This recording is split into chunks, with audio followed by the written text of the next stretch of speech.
About 50% of my business is representing buyers and about 50% is representing sellers. And I like to think that gives me an advantage to both. When you're representing a seller, you have three primary responsibilities.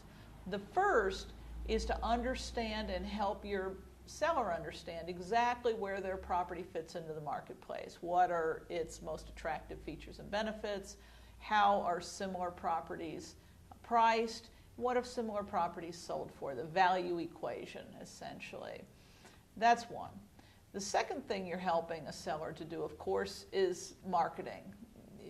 More people you can get to take a look at that home, whether it's online or in person, the more likely you are to find the perfect next buyer for the property.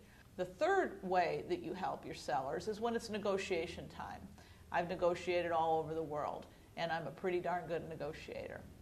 So when it's time to sell a house, of course, there's contracts to be drawn up, but there's negotiations to happen to make sure that the maximum value can come for that property in the minimum amount of time. So help with negotiations. So the three things that you help a seller to do: price and present it well, market it well, and negotiate well, so we get to a happy conclusion.